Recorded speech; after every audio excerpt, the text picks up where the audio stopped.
Carina Myles, welcome, and thanks for agreeing to join me on this conversation about DORA. Just as a background for those that are watching this recording, Carina did an event for the Compliance Institute last week, which discussed operational resilience, and there was an element in that session which I thought was quite interesting, related to how the central bank's guidance on operational resilience, which applies from December of this year, and how it changes or differs when DORA comes into effect in January 2025. So I just asked Carina to talk us through the key findings of her side-by-side research of the two documents. So first up, Carina, if you'd like to introduce yourself to the viewers, and we can go from there. Okay, thanks, Sam. I'm Carina Myles. I'm a partner in governance, risk and compliance team within Eisner Amper. So as Sam said, I was working with the Compliance Institute last week just around the Operational Resilience webinar. And I suppose when we were looking at the two areas between the guidance and the DORA coming down the tracks in 2025, there's a huge amount of similarity, I suppose, between the two documents. I suppose there's a couple of differences which we might touch on a little bit later. But overall, I suppose the main difference between the outsourcing guide or the operational resilience guidance and DORA is the operational resilience guidance is slightly broader than just taking a digital look. So it's also trying to look at your operations. Both the central bank guidance and DORA look at identifying critical or important business services. But the guidance is really looking at that from an operational perspective. So they tell you to look at a couple of different resources, which include people, process, facilities. Information technology then is one of those resources, but it also looks at outsourcing in other areas as well. So I suppose when we looked at it then, that's what we were looking at from an operations perspective is all of those areas. So how can I be resilient with my process, people, facilities, as well as my IT, my data, and my third parties? And I suppose the focus of DORA is on the latter three, really. Okay, so really the sense you get of it is that the central bank guidance, which comes in first, to a large extent is broader than what DORA is looking at, which is very much around ICT and digital operational resilience. Yeah, exactly. Like, I suppose it's paving the way for DORA. So it was written with an eye to DORA coming down the tracks, but it is trying to get regulated firms to look at the bigger picture in terms of all the resources that might support critical services, IT of which is one of them, but not the only one. Okay. So if you were to encounter a firm that is in good shape for the central bank guidance that's coming in December, what would your take be on in terms of their readiness for DORA, 13 months later? Yeah, I think really, I suppose what the operational resilience guidance is good in a way is it sweeps in a whole pile of other guidance. So it brings in 2016 guidance on IT, cybersecurity, and it brings in the outsourcing guidance. So if firms have complied with those two pieces of guidance, and then they layer on top of it the other requirements of operational resilience, then they're a good way down the path in terms of getting ready for DORA. So I suppose, like in terms of stepping stones, if you've done the work in relation to the central bank guidance, you probably then only have an additional whatever many steps are the gaps within DORA to fulfill then over the next 2 years. Okay. And like, what would the key gaps be if someone was in good shape for, the central bank guidance on cybersecurity, the guidance on outsourcing, the guidance on operational resilience? What are the the pieces then that you think they'd have to go back in on or build on top of to get ready for DORA? Yeah, so I suppose when you look at outsourcing under the outsourcing guidance, so some financial services firms might have identified certain providers as outsourced providers and have captured them in compliance with that outsourcing guidance. But some other third parties that they deemed out of scope then mightn't be captured in terms of compliance with the guidance. So if you look at your list of your full comprehensive list of third party providers, you're trying to make sure that they're all in scope then for DORA. So all IT third party providers need to be looked at from a DORA perspective. You could have missed some of them when you were looking purely at the outsourcing guidance. So I suppose that's one area to look at. There is some more detailed requirements that might need to be looked at from a contractual perspective under DORA. And then obviously the IT piece of DORA is much more of a deep dive in terms of requirements than what you have in place under ICT cybersecurity guidance and operational resilience. So I suppose there are probably the key areas that you'd have to look back on and say, have I met all the requirements of DORA by just completing the guidance from the central bank? Yeah. So I suppose DORA, in terms of outsourcing, if you've done the work on the central bank outsourcing, you're in good shape. If you've done the work on the central bank operational resilience, you're in good shape. But then when you get into DORA and actually security controls and ICT operational resilience, to me it's much more prescriptive than the central bank guidance from 2016, which was pretty prescriptive, and it was a very good guidance the way it was organized. But a lot of, if I think back to it, I think it was 4 pillars in that document, and only one of them really actually got into the security piece. The rest of it was very much about risk management, which is what all those things are, I suppose, Yeah, well, exactly. So it's much lighter. That 2016 guidance is much lighter.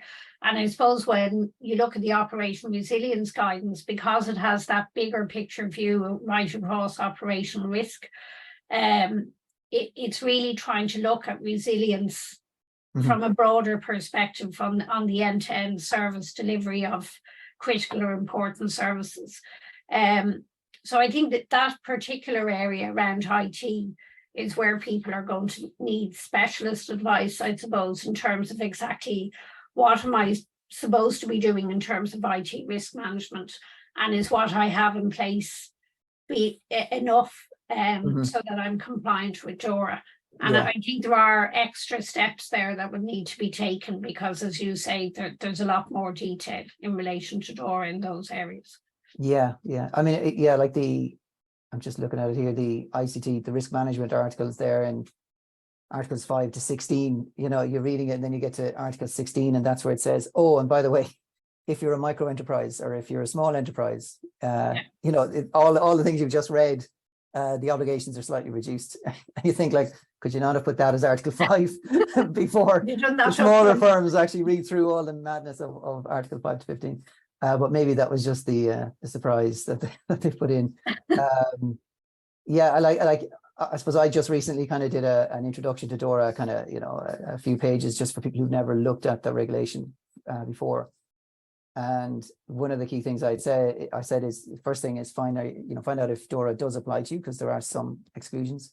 But then straight away find out, are you a micro enterprise, a small enterprise, or a medium enterprise, as defined by DORA? Because in a number of different places, DORA would say, well, if you're one of these, the requirement is slightly different. I think before we started recording, you were telling me that you're doing a lot of work with kind of credit unions at the minute.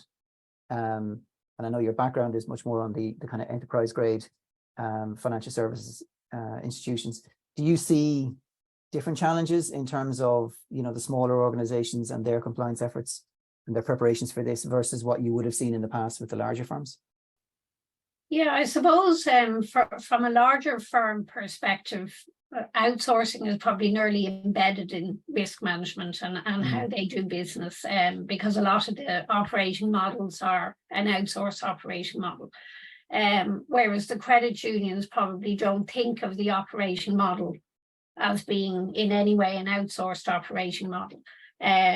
So from a credit union perspective, then looking again back into ICT cybersecurity guidance and outsourcing guidance and trying to make sure that you have the steps involved in them in place.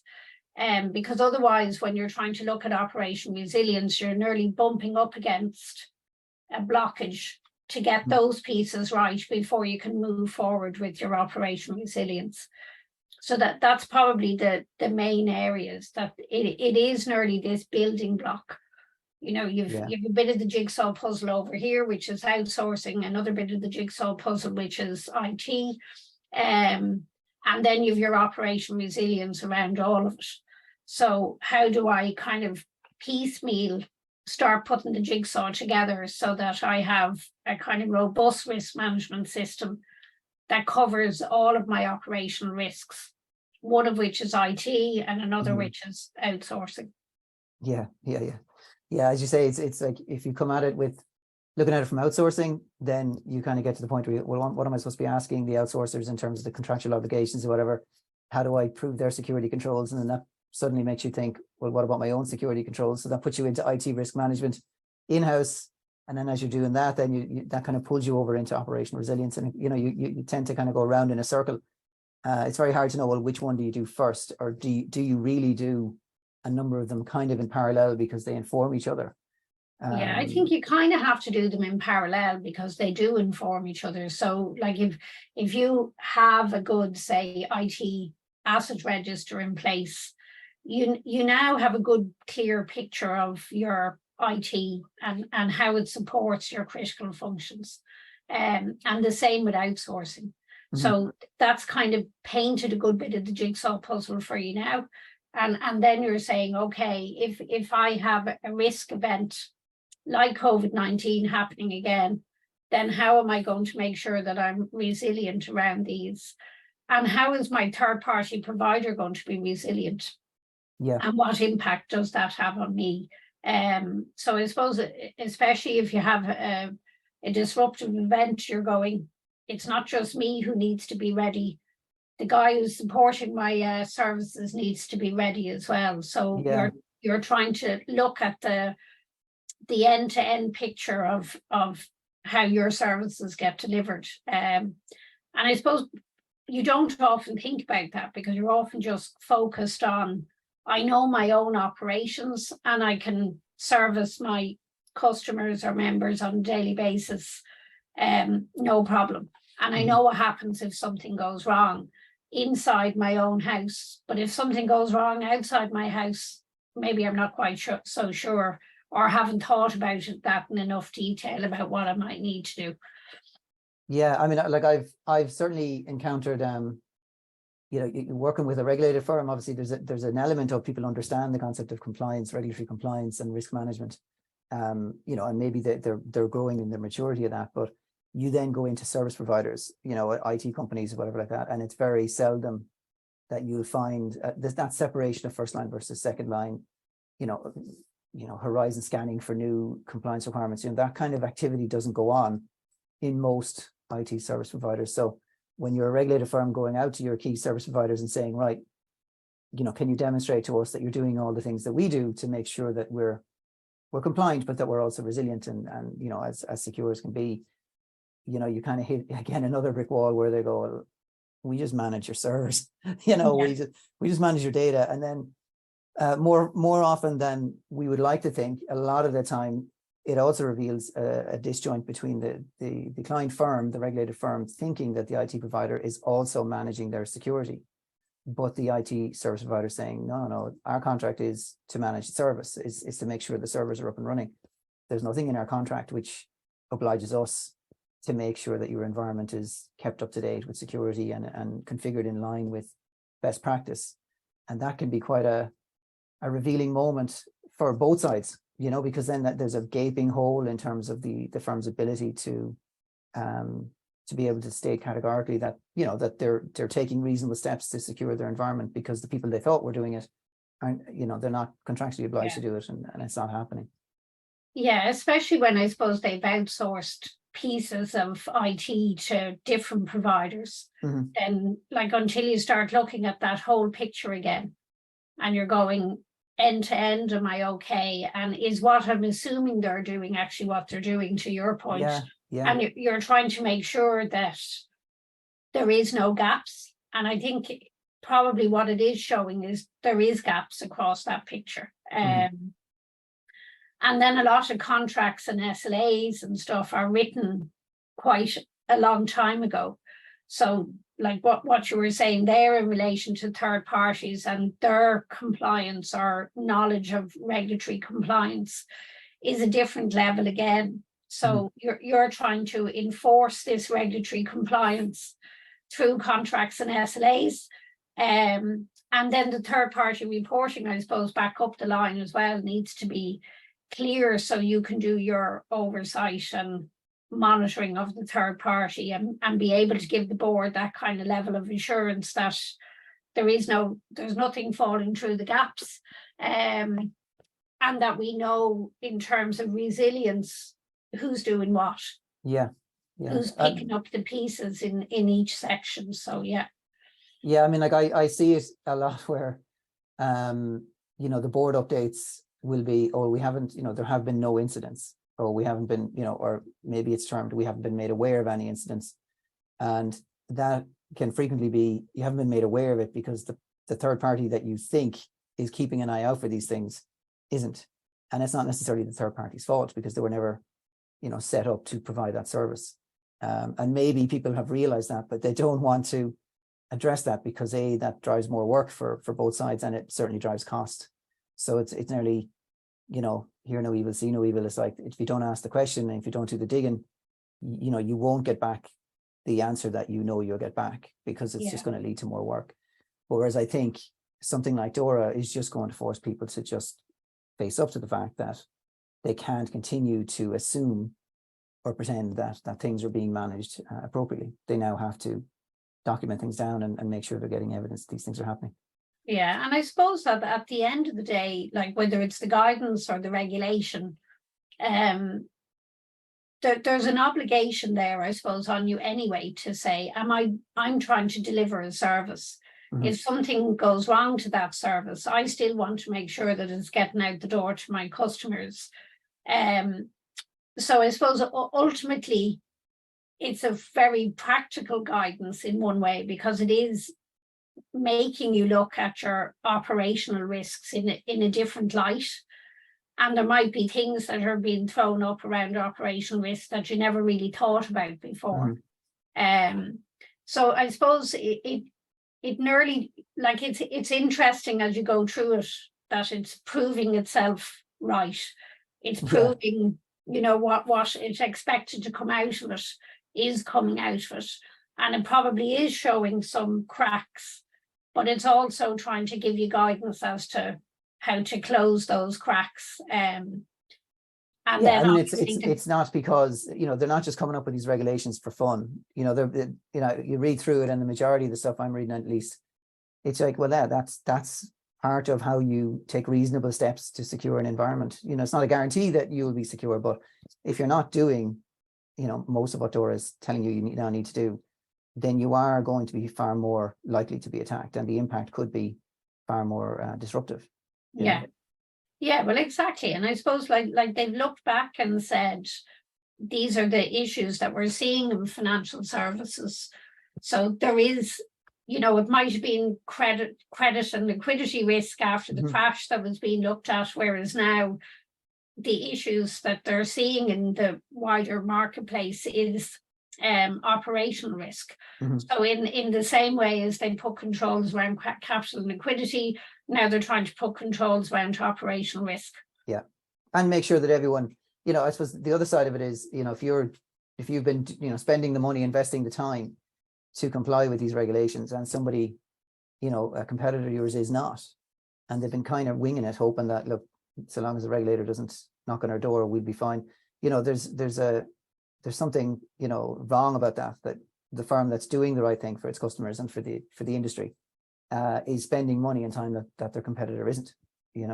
At least with this, while there's always been regulations, I think there was an obvious point that you made, but still it was very good when you made it. It was like, well, the regulatory guidance is regulatory guidance.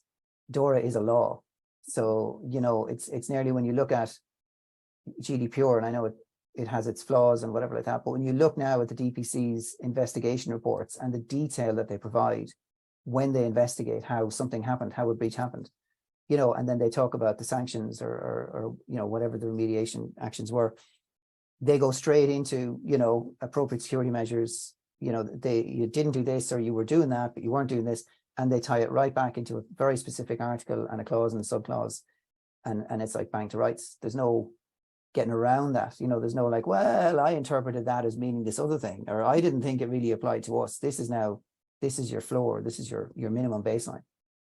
So hopefully it will ensure everyone is investing the similar amount of time to do what is right. Yeah, well, exactly. And I think that the guidance was issued saying, okay, this will give you a chance to try and get your house in order, because DORA is a huge piece of regulation with a massive amount of requirements in it. So if you've done your due diligence by compliance with some of the standards, then you're halfway there, I suppose, in terms of getting ready for DORA. Whereas if you leave it all, and then you have a legal obligation to comply with DORA with the sanctions and fines that go with it, it's a massive project. Yeah, a lot of sleepless nights. Now that the leaving cert is coming to an end, we'll all have flashbacks of, you know, of the panic sessions the day before an exam. But one last piece I was going to ask you about was the technical standards within DORA. It's an interesting way for them to say, well, we couldn't agree on the final requirements of DORA, so we're just going to put in a technical standards requirement for the supervisory authorities to agree on what the specific requirements are. Some of those won't be published in draft until, you know, potentially July of next year. And I think one of those areas is around contractual obligations. If I'm right on that, what do you think, you know, that's going to cause for legal firms and for regulated firms to get their contracts in shape in time for January? Yeah, and I suppose that's really one of the reasons why you're saying go back through your contracts and your SLAs now. At least you'll have done some of the work and be ready in terms of DORA. But coming out in July with technical standards in relation to contractual changes, we all know how long they take to negotiate. Yeah. And I think we do have to remember as well that regulated firms are used to operating in the space of regulatory compliance, whereas, as you rightly mentioned, a lot of the third-party providers aren't. So this is something new to them as well. So July, like if you think July to the end of the year and you have to review or negotiate a whole pile of contracts, get good SLAs and agreement on reporting and everything in place, you have a big task ahead of you. So I think looking at a gap analysis in terms of the guidance, at least you'll say, okay, I'm 70% of the way there, and then I've another gap analysis to do against the technical standards when they come out. But I think leaving anything in relation to DORA that close is just, it's too much. It's a big piece of regulation. So I remember being involved in a regulated entity trying to negotiate a contract, an intra-group contract, and it took more than 6 months, and it was over 2 clauses, you know, 2 clauses that really no one really knew why we were arguing over these 2 clauses. They weren't material. Sure, just think back to GDPR. And when we were trying to renegotiate contracts around that, sure, like that was a huge part of that project just itself, and probably ran alongside the whole of the GDPR project that you were putting in place. So contract negotiation is huge. And I suppose a lot of these contracts were written at a time when that regulatory compliance requirement wasn't there. Well, I'll be honest with you, I think there's a lot of contracts that don't exist, you know. And there's that issue as well. They may be somewhere, but whoever signed it has moved on, and you know there wasn't a kind of a consistent, reliable way for these things to be stored in a repository, and now it's kind of revisionist history going on as to what the contract really was. So it's interesting times when it's third parties. Not to mind when you're trying to do it in-house, it's a whole different kettle of fish when it's you're engaging with third parties. Well, exactly. So there is a good bit of work there, I'd say. Like if you try and chunk up that project, you're saying you have an area to look at in relation to contracts and service level agreements, and depending on the size of the firm, is how long is the list of contracts and SLAs you're talking about. But then you have your whole IT risk management, and then you have to try and integrate that into your overarching risk management and governance within the firm as well. So it's a big piece of work. And I suppose it's an area as well when it comes to DORA that's quite specialized. So the knowledge and experience around the IT piece is an area that a lot of firms, especially the small, medium-sized enterprises, need help with. Yeah. And we don't even get into the testing side of it, which is a specialization within a specialization, you know, which again, DORA is very specific about the types of people, the types of firms that can do your testing, which is good in that at least it means, you know, some randomer can't just decide that they're going to do security penetration tests. You know, it's someone who has the relevant qualifications, but there are only a certain number of firms and people that have that kind of skill. So it's going to be interesting. But I suppose that, you know, even now, when you think it's going to be an interesting time for contracts and for other things in late 2024, even if you can just minimize the panic to that section, at least if you've done the other things that are very clear now, at least you know, if you're only panicking around contracts, the likelihood is you're going to be one of many that are in a similar boat. So, you know, at least exactly. I mean, at the end of the day, it is forcing you to look at your operational risks, and the reliance of everybody's operating model now on IT providers or third-party IT providers is huge. So if you haven't really thought about those operational risks in the past, it's forcing you to do it now, and it's right to be doing that, I suppose.